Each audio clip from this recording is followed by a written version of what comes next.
वो आपके श्रवण संत के भी टाइम चाहिए, आप तो कालातीत हैं।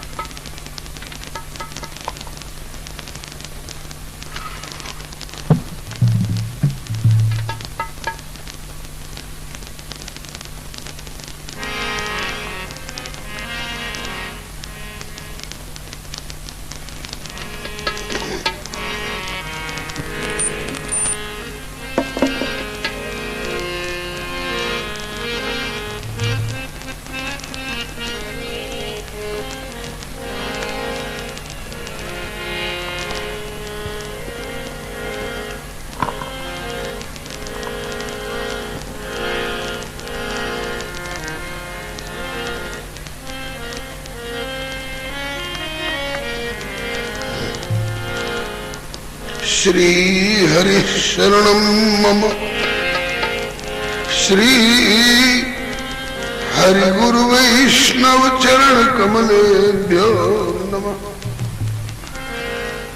ओम नमः परमहंसास्वादित चरण कमल चिन्ह मकरंदाय भारी की बोलिए प्रेम से श्री भक्ति भक्त भगवान की, श्री गुरुदेव भगवान की जय, श्री आचार्य चरण की जय, श्री भगवान नाम संकीर्तन की जय। उपस्थिति तो बहुत अच्छी है, लेकिन जयकार बहुत हल्की हो रही है। न कुछ खर्च है न कुछ परिश्रम है। श्री द्वादश भागवताचार्य की, श्री चतुर्थ संप्रदायाचार्य की, श्री पार्वती मैया की, श्री गणपति भैया की, श्री कार्तिक दादा की, श्री गणपति प्रतिष्ठा महोत्सव की, श्री माया कुंड बिहारी सरकार की, श्री गंगा मैया की, श्री चाचौड़ा धाम की, श्री चाचौड़ा बिहारी सरकार की, श्री बस्ती माता की, श्री सर्व संत वैष्णव भगवान की। सीताराम जय सीताराम,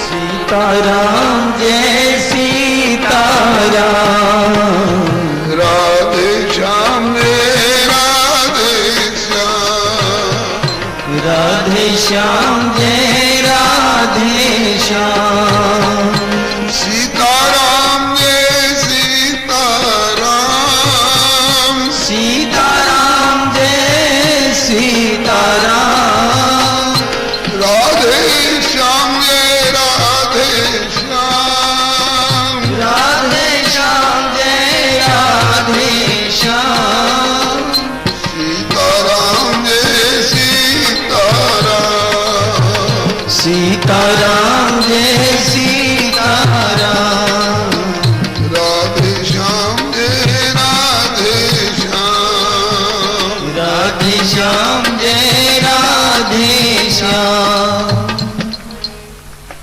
श्री राम कृष्ण भगवान की जय, श्री अयोध्यानाथ की जय, श्री वृंदावन बिहारी लाल की जय, श्री वैकुंठनाथ की जय, श्री प्रहलादपति की जय, श्री गौरी शंकर भगवान की जय, श्री गणेश दादा की जय, श्री कार्तिक दादा की जय, सर्व संत वैष्णव भगवान की जय। श्री प्रभु कृपा से हम सब अतिशय भाग्यशाली हैं, जो भारत भूमि में मानव शरीर प्राप्त कर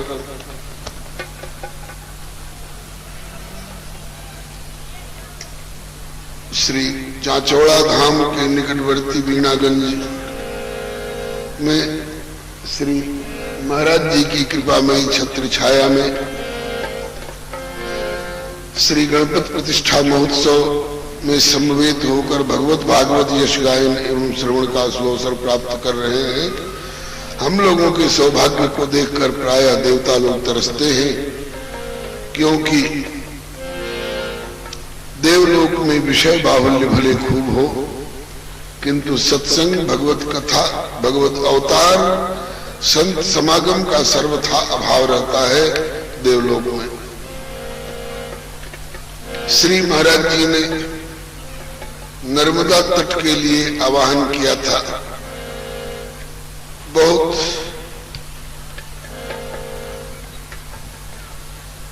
लज्जा का अनुभव हो रहा है कि कुछ लाचारी के कारण वहां नहीं पहुंच पाया। अचानक पता चला कि अभी श्री चाचौड़ा जी में कार्यक्रम होने वाला है, बल्कि हो रहा है। तो सोचा कि चलो फर्स्ट डिवीजन सेकंड डिवीजन पकड़ में नहीं आया तो थर्ड डिवीजन में पास मार्क्स तो मिली। श्री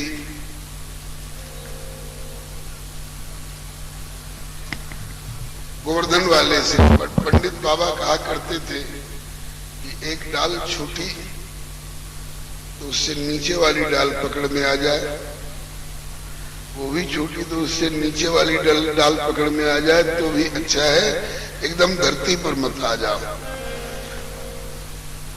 अचानक एक और मानक ये बन गई, कर बिहारी सरकार की सेवा में इन दिनों में रहना। मुझे ध्यान नहीं है 30 वर्ष से कि 40 वर्ष से।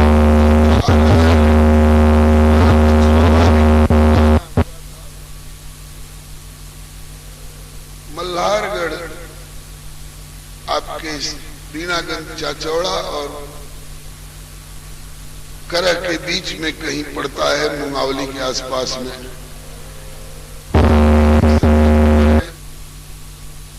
वहां के एक संत प्रवर है श्री निम्बाट संप्रदाय के, वयोवृद्ध, ज्ञान वृद्ध, अनुभव वृद्ध, बहुत दिनों से आज्ञा कर रहे थे कि एक बार मामा को पकड़ के लाओ, अभी तक पहुंच नहीं पाया। इस बार एक बड़ी अपनापन से भरी हुई मीठी धौंस धमकी दी उन्होंने, कह देना इस बार नहीं आएगा और कहीं अपना मनोरथ लिए हुए मन ही में और मैं विदा हो गया जगत से तो उसको इसी नाम पर प्रायश्चित करना पड़ेगा।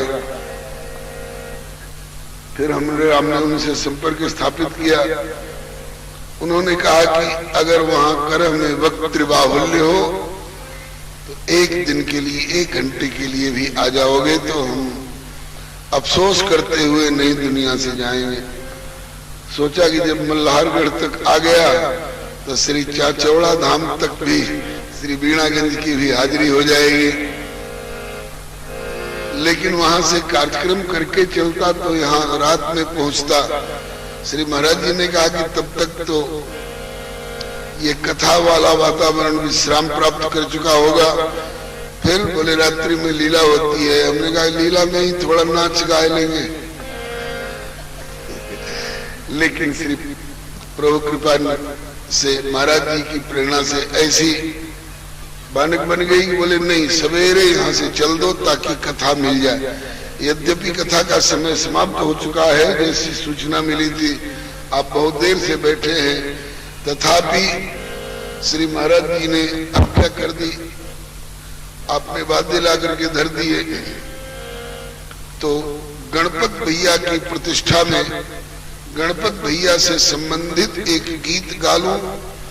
आप अगर उकताएं नहीं तो कितनी देर तक आप सरलता पूर्वक बैठ सकते हैं।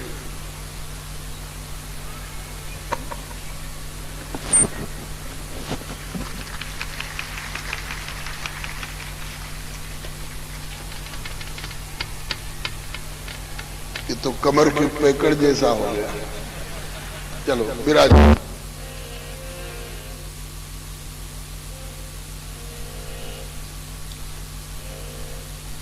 हो सकता है प्रसंग आपको कुछ अनोखा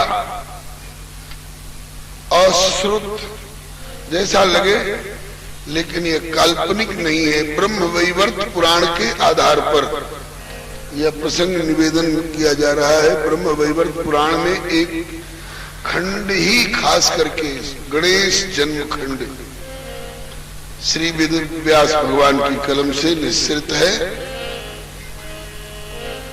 बहुत लोग अनन्यता के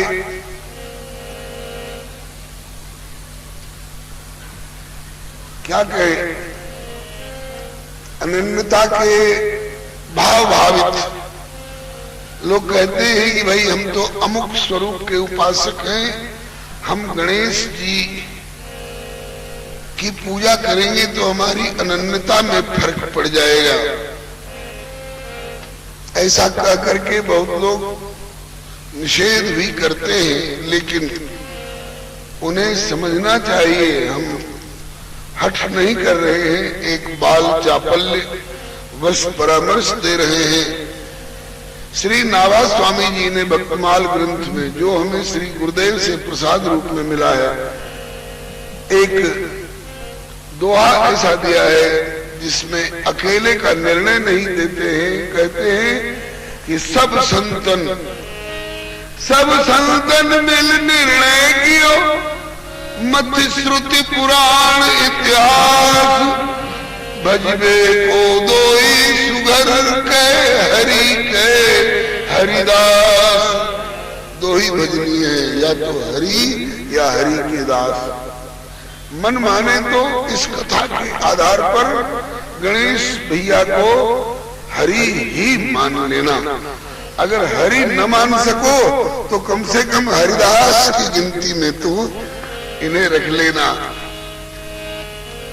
महिमा किसकी? भगवान नाम की, जो इनके माध्यम से उजागर हुई है।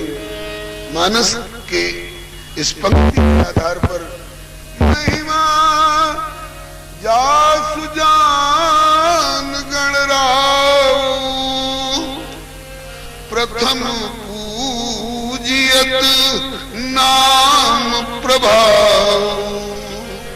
नाम की महिमा गणेश जी ने अपने प्रथम पूज्यता के अग्र पूजा के अधिकारित्व में निमित्त माना है, बताया है, उजागर किया है। आइए गणपत भैया के जन्म की कथा संक्षेप में, भाषा तो भोजपुरी है, लेकिन आशा है आप समझ जाएंगे। कथा ब्रह्म वैवर्त की, गणपति जन्म प्रसंग, संत शास्त्र हरि गुरु कृपा गांव सहित उमंग।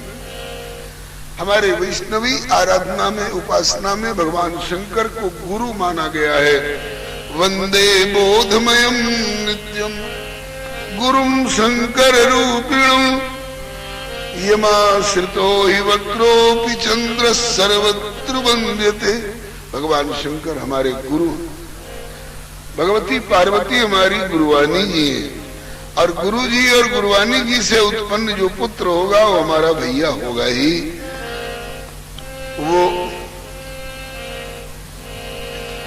वो बिंदु सृष्टि के संतान हैं, हम नाद सृष्टि की संतान हैं। दोनों संतानों को मान्यता लोक में भी परलोक में भी मिली है। अब हम गणपति को भैया कह करके संबोधन करेंगे, हो सके तो आप लोग भी साथ देंगे।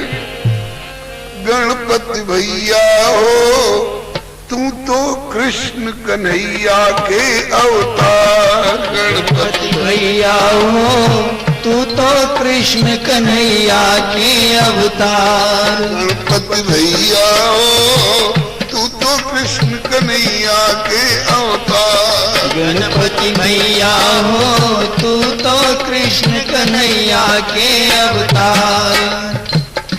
कृष्ण कन्हैया के अवतार है, साक्षात भगवान श्री कृष्ण ही गणेश रूप में प्रकट हुए हैं। ब्रह्म वैवर्त पुराण के अनुसार पार्वती जी की इच्छा हुई पुत्र की प्राप्ति हो। एक पुत्र विवाह के बाद मिला भी तो वह औरस पुत्र नहीं कहला करके धर्म पुत्र कहला गया। श्री कार्तिक जी वह एक स्वच्छंद कथा है। इनको कृतिकाओं ने पोषा कार्तिक जी को, इसलिए कार्तिकेय कहलाते हैं। फिर मन में आई कि चलो एक औरस पुत्र होता मेरे गर्भ से समुत्पन्न। भोलेनाथ से पूछा, भोलेनाथ औरस पुत्र की इच्छा है। भोलेनाथ ने कहा पुण्यक व्रत करो। पुण्यक नाम का एक व्रत और उसकी विधि बता दी। सो पार्वती जी ने किया। पार्वती पुण्यक व्रत कैली अइले श्याम सुजान। पार्वती पुण्यक व्रत कैली अइले श्याम सुजान। पूछले प्रभु जी का चाही अब मांग ली वरदान। पूछले प्रभु जी का चाही अब मांग ली वरदान। पार्वती जी ने पुण्य व्रत किया। भगवान श्याम सुंदर श्री कृष्ण चंद्र गोलोक बिहारी पधारे। क्या चाहती हो देवी? तो कहा कि गणपत भैया हो कहली गिरिजा बेटा बनी हमार। गणपति भैया हो कहली गिरिजा बेटा बनी हमार। गणपति भैया हो कहली गिरिजा बेटा बनी हमार। गणपति भैया हो कहली गिरिजा बेटा बनी हमार। गणपति भैया हो तू तो कृष्ण कन्हैया के अवतार। गणपति भैया हो तू तो कृष्ण कन्हैया के अवतार। भगवान श्री कृष्ण ने पूछा भगवती क्या चाहती हो? कहा कि पुत्र चाहती हूँ प्रभु। कैसा पुत्र चाहती हो? बोले आप जैसा। बोले कि मेरे जैसा दूसरा कोई नहीं, इसलिए मैं स्वयं पुत्र बन करके आऊंगा। ऐसा कह करके अंतर्धान हो गए। एवं मस्तु कई कृष्ण चंद्र प्रभु गईले अपने धाम। एवं मस्तु कई कृष्ण चंद्र प्रभु गईले अपने धाम। समय पाए गिरजा के गोदी भैला ललन ललाम। समय पाए गिरजा के गोदी भैला ललन ललाम। गणपति भैया हो बजल बधाई उमा शंभु के द्वार। गणपति भैया हो बजल बधाई उमा शंभु के द्वार। गणपति भैया हो बजल बधाई उमा शंभु के द्वार। गणपति भैया हो बजल बधाई उमा शंभु के द्वार। गणपति भैया हो तू तो कृष्ण कन्हैया के अवतार। गणपति भैया हो तू तो कृष्ण कन्हैया के अवतार। एवं वस्तु कहकर भगवान श्याम सुंदर अंतर्धान हो गए। आऊंगा बेटा बनकर, आपके गर्भ से जन्म लूंगा। आए, कुछ दिन गर्भ में रहने का अभिनय कर किया। नाटक करना बहुत अच्छा जानता है ये छलिया, इसलिए इसका नाम नट नहीं, नटवर भी नहीं, नटवर नागर। कुछ दिन गर्भ में रहने का अभिनय करके और समय पा करके प्रकट हुए श्याम सुंदर प्रभु माता गिरिजा के उदर से। बधाई बजी, लोग बधाई देने आए। उसी समय में अब सोचिए महादेव के घर में पुत्र जन्म हुआ है तो बधाई देने के लिए देव समाज के लोग आएंगे ही। पुत्र जन्म उत्सव में जुटले सुर किन्नर मुनि वृंद। पुत्र जन्म उत्सव में जुटले सुर किन्नर मुनि वृंद। अलग अलग आशीष दे के पवले परमानंद। अलग अलग आशीष दे के पवले परमानंद। गणपति भैया हो भैल सकल आशीष के बड़ विस्तार। गणपति भैया हो भैल सकल आशीष के बड़ विस्तार। सभी देवता लोग जुटे और बधाई में लाल को आशीष दे रहे हैं। वो आशीर्वाद वाला अध्याय एक स्वतंत्र है, उसमें जाऊंगा। आप कहीं घर की याद न करने लग जाएं। सबने आशीष दिया और आशीष का इतना विस्तार हुआ कि हम लोगों को वो आशीष मिले होते तो हम लोग नहीं संभाल सकते थे। अभी महाराज जी पात्रता वाली बात कह रहे थे ना। अंग्रेजी में भी एक कहावत है, फर्स्ट डिजर्व देन डिजायर। पहले अपने में पात्रता लाओ, फिर उस वस्तु की कामना करो। पात्रता के बाद वस्तु मिलेगी तो टिकेगी, और नहीं तो पात्र को फोड़ करके निकल जाएगी। गणेश जी में पात्रता है, समस्त आशीर्वाद का बड़ा भारी विस्तार हुआ। जिस समय आशीर्वाद की झड़ी लग रही थी, सभी देवता आ आकर के बारी बारी ताकते थे गणेश जी के मुखचंद्र की ओर। सो महाराज मुखचंद्र पर ताकते ही टकटकी लग जाती थी। वैसे तो सुना है देवताओं की आंख की पलकें गिरती नहीं है, वैसे ही, और अब तो और उधर से दूसरी ओर ताकने की इच्छा ही नहीं हो रही है। सब ताक रहे थे, सब ताक रहे थे लाल जी के तरफ में, लेकिन एक देवता ऐसे भी हैं जो ताक दे तो बंटाढार होता है। समझ गए होंगे आप लोग। सूर्य पुत्र शनि महाराज ये आंख पर लोहे की पट्टी बांध करके, हम लोग शीशे का चश्मा चढ़ाते हैं ताकि दिखाई पड़े, और ये लोहे की पट्टी बांध कर आंख पर रखते हैं ताकि हमारी निगाह किसी पर पड़े नहीं। क्योंकि जिस पर शनि महाराज की दृष्टि पड़ेगी शायद उसका बंटाढार सत्यानाश होता है। और ये शनि जी का जन्मजात दोष नहीं है। जब ये इनकी दृष्टि के दोष वाली बात समझ में आई तो इनके प्रति तो मेरी इतनी अपार श्रद्धा रहती है, लगता है यह शनि बाबा आप जरूर मेरे ऊपर अपनी दृष्टि डालो ताकि दुनियादारी के संपत्तियों का बंटाढार हो जाए, लेकिन आंतरिक संपत्ति हमारी सुरक्षित है। इनकी दृष्टि का अपना दोष नहीं है। भगवान श्याम सुंदर की भक्ति में इतने निमग्न थे कि ये ब्याह करना नहीं चाहते थे, ब्याह के नाम से भागते थे। जबरन ब्याह किया गया, पत्नी आई, पत्नी ने आकर कहा मैं आपकी पत्नी हूं, मेरी ओर देखिए। इन्होंने कहा कि जितनी देर तुम्हारी ओर देखूंगा उतनी देर मैं अपने प्रभु को देखने से वंचित हो जाऊंगा। मेरी दृष्टि जहां लगनी चाहिए लगी हुई है, अब अन्यत्र कहीं नहीं जा सकती हैं। बाबरी वे अखियां जरी जाए जो सांवरो छोड़ निहारती गोरो। नहीं देखा इन्होंने, बेचारी ने बहुत आग्रह किया, मैं आपकी पत्नी की हैसियत से आग्रह कर रही हूँ, देखिए एक बार, मैं और कुछ नहीं, केवल आपकी कृपा दृष्टि चाहती हूँ। इन्होंने कहा कि अब जहां लग गई है वहां दृष्टि लग गई है, अब अन्यत्र कहीं नहीं जा सकती है। तो पत्नी ने शाप दिया कि जब मैं आपकी ऋतुमती अधिकारिणी पत्नी आपकी दृष्टि से वंचित रह रही हूं तो मैं शाप देती हूं, अब आप किसी की ओर मत देखिए, और जिसकी ओर देखिएगा उसका सत्यानाश होगा।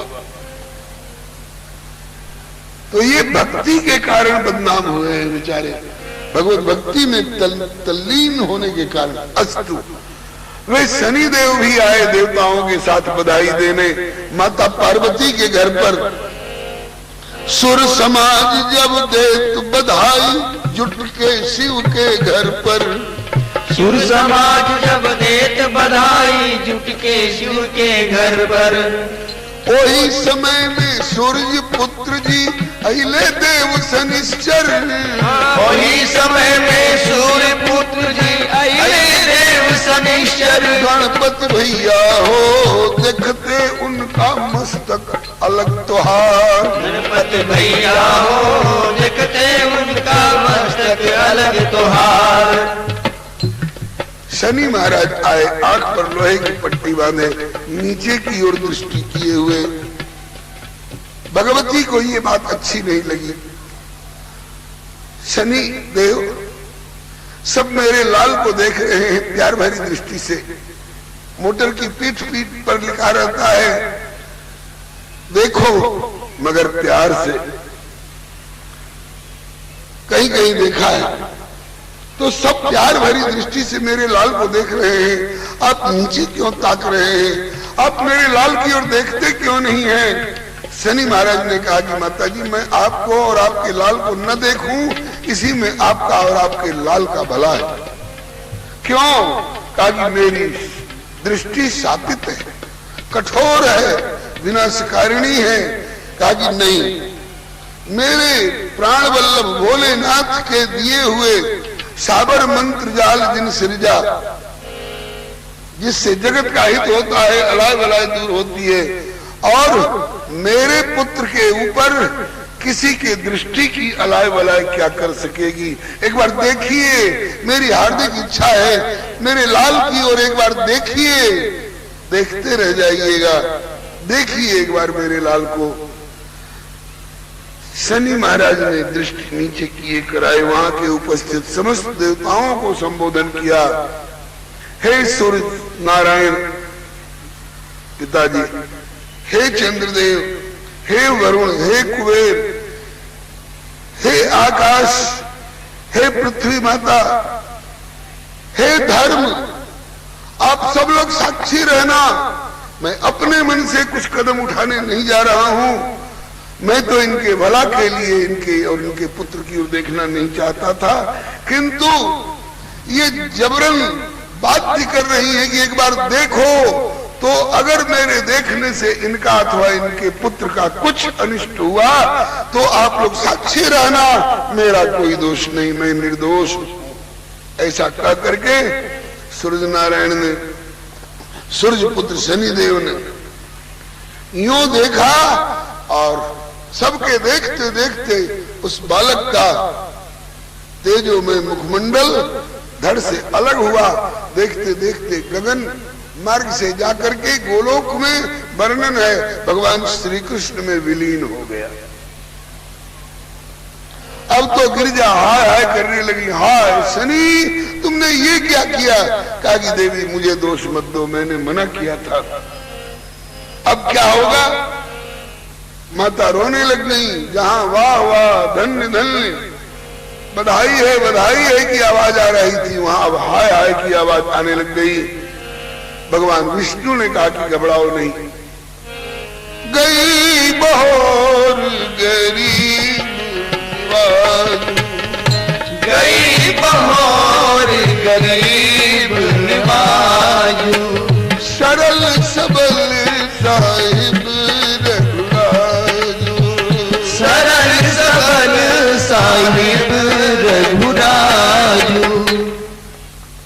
भगवान विष्णु ने कहा घबराओ मत, अभी बालक पुनर्जीवित होता है।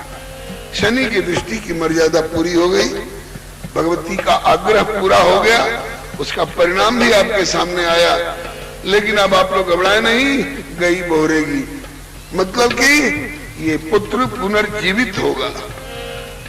बस हाथी के सिर जोड़ जियवल स्वयं विष्णु सरकार, हाथी के सिर जोड़ दिया उन्हें स्वयं विष्णु सरकार। भगवान विष्णु ने एक हाथी का मस्तक ला करके और इनके ऊपर रख दिया, वो जुड़ गया, जीवित हो गए। वैसे आजकल सर्जरी बहुत विकास की दिशा में है। एक की किडनी दूसरे में सेट कर दी जाती है, एक की आंख की पुतली दूसरे में सेट कर दी जाती है, लेकिन किसी दूसरे का मस्तक ला करके किसी के धड़ में लगा दिया जाए, शायद अभी ये प्रक्रिया सुनने में आई नहीं है। लेकिन ये हमारी बड़ी पुरानी प्रक्रिया है, ये उनके द्वारा हो रही है जिनको कर्तुम अकर्तुम अन्यथा कर्तुम समर्थ प्रभु कहा गया है। यही प्रभुता की है बात है, अन्यथा कर्तुम समर्थ है। हाथी का मस्तक आया, हाथी कौन? इसमें भी एक अवांतर कथा है। समुद्र मंथन की आवश्यकता क्यों पड़ी?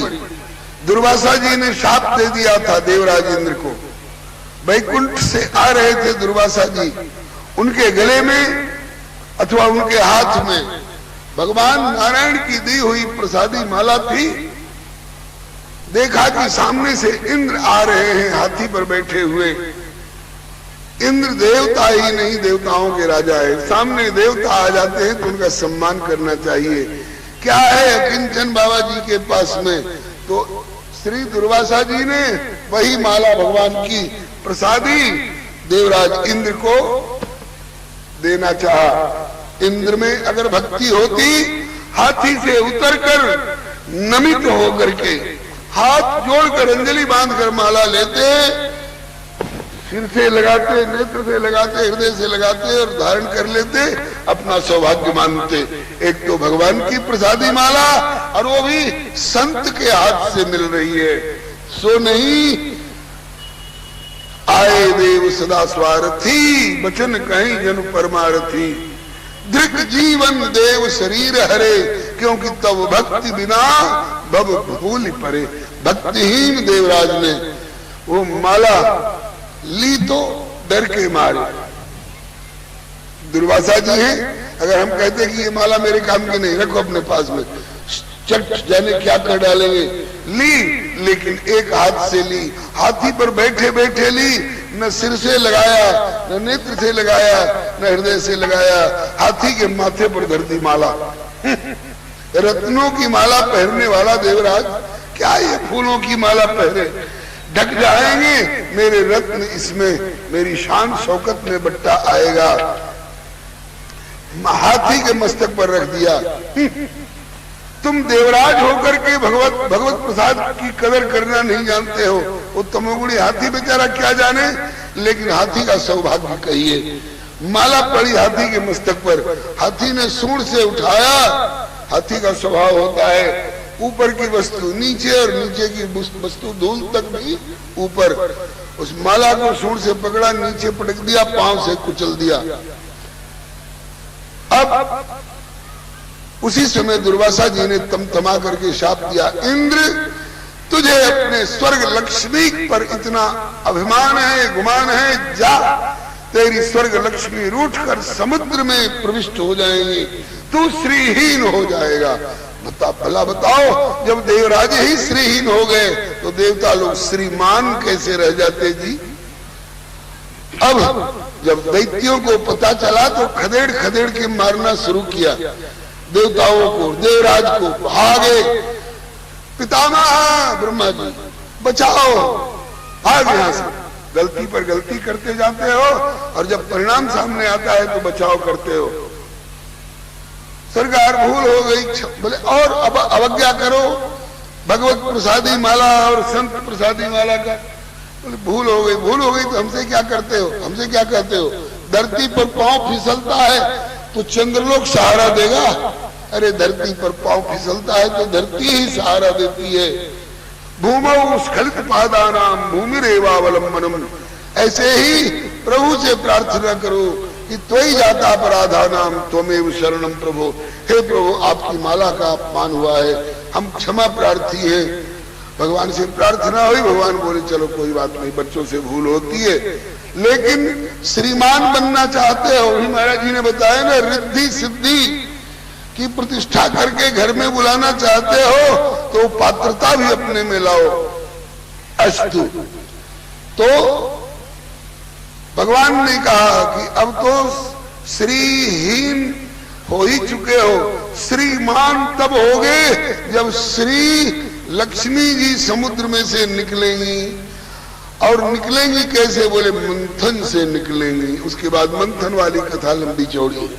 आप अभी इतना ही समझ लें कि जिस हाथी के मस्तक पर इंद्र ने वो भगवत प्रसादी संत प्रदत्त रखी थी, वही हाथी का मस्तक, ऐसा वर्णन हमको पढ़ने को मिला है। उसी हाथी का मस्तक, भगवान से कुछ छिपा नहीं है, जिस पर मेरी माला पड़ चुकी है, वही मस्तक गणेश के धड़ पर जोड़ने लायक है।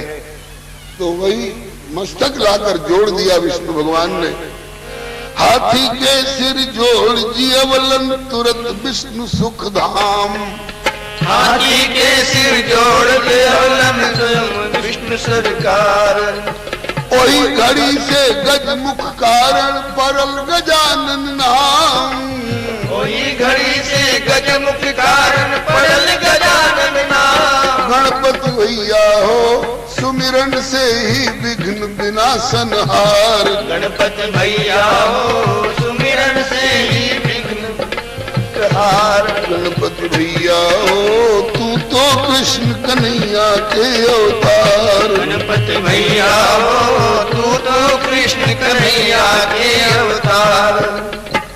आप लोग सोच रहे होंगे कि अरे हमने तो कुछ और ही कथा सुनी थी कि भगवती स्नान कर रही थी, भोलेनाथ भीतर जाना चाहते थे, भगवती ने पैरे पर गणेश को बिठा रखा था, गणेश ने शंकर जी को भी भीतर जाने से रोक दिया, तो शंकर जी ने यूं यूं कर दिया। और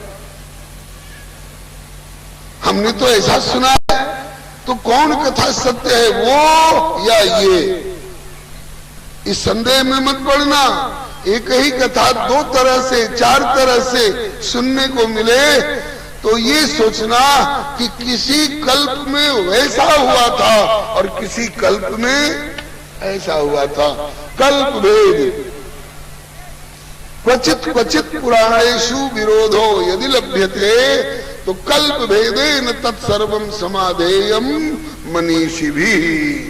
रावण कुंभकर्ण कौन बने? एक ने कहा कि जय और विजय, दूसरे ने कहा कि शंकर जी के दोनों गण जिनको नारद जी ने बानर वाले मुंह की हंसी उड़ाने के कारण श्राप दिया था। तीसरे ने कहा कि प्रताप भानु और अरिमर्दन।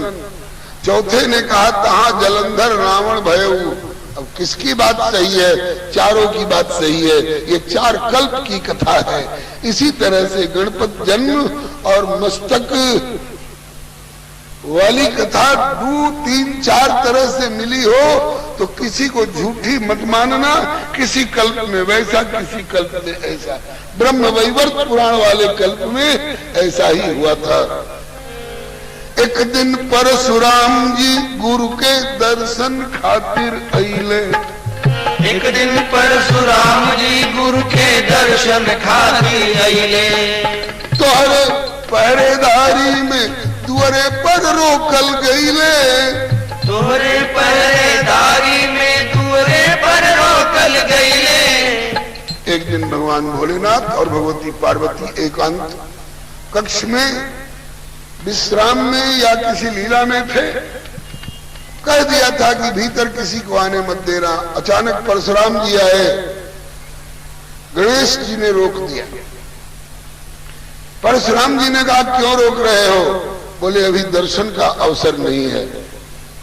कहा कि अगर तुम उनके पुत्र हो तो मैं भी उनका शिष्य हूं। शिष्य भी पुत्र से कम नहीं माना जाएगा। मैं तो दर्शन करूंगा। गणेश ने कहा कि मैं भीतर जाने नहीं दूंगा। बस क्या कहना, गणपति भैया हो ठनल दोनों भाई में युद्ध अपार। गणपति भैया हो ठनल दोनों भाई में युद्ध अपार। गणपति भैया हो तू तो कृष्ण कन्हैया के अवतार। गणपति भैया हो तू तो कृष्ण कन्हैया के अवतार। दोनों आपस में अड़ गए। मैं तो दर्शन करके जाऊंगा, ये कहेंगे अभी दर्शन के लिए अनुमति नहीं है। बस तुरंत विश्राम दे रहा हूं, अब ज्यादा देर नहीं करूंगा, तुरंत विश्राम दे रहा हूं। युद्ध ठन गया। एक दिश शिव के पुत्र गजानन, एक और शिव जी के पुत्र गजानन, और एक दिश शिव के पुत्र गजानन, एक दिश शिव के चेला।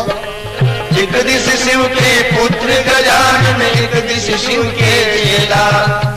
देखे खातिर तुमुल युद्ध ई लागल बड़का मेला। देखे खातिर तुमुल युद्ध ई लागल बड़का मेला। गणपति भैया हो, गणपति भैया हो हर्षा दिहल सिपाया दांतों खार। गणपति भैया हो हर्षा दिहल सिपाया दांतों खार। गणेश जी ने कहा कि लड़ने में मुझसे पार नहीं पाओगे। वैसे परशुराम जी भी भगवत अवतार, गणेश जी भी भगवत अवतार। अब अवतार अवतार में ठन गई। गणेश जी ने एक बार सूंड से पकड़ लिया परशुराम जी को और इतना बढ़ाया सूंड कि दसों दिशाओं में घुमा फिरा करके लाके खड़ा कर दिया। बोलो क्या कर लोगे? तो कहा कि मैं अपने अमोघ फरसा का प्रयोग करूंगा। कर लो। परशुराम जी ने फरसा उठाया। गणेश जी ने कहा दूसरा कोई फरसा होता तो मैं खंड खंड कर देता, लेकिन ये मेरे पिताजी का दिया हुआ अमोघ अस्त्र है, इसलिए उसकी मर्यादा रखने के लिए लो, ये अपना बायां दांत उसके आगे रख देता हूं। तो बायां दांत उसके आगे कर दिया। उस फरसा ने अपनी शक्ति बाएं दांत पर दिखाई, तभी से ये एक दंत हो गए, एक दंत। बस यही कड़ी गा करके वाणी को विराम। एक दंत अति दयावंत विघ्नेश्वर मंगल दाता, एक दंत अति दयावंत विघ्नेश्वर वर के दाता, मोदक प्रिय लंबोदर स्वामी कार्तिकेय के भ्राता, मोदक प्रिय लंबोदर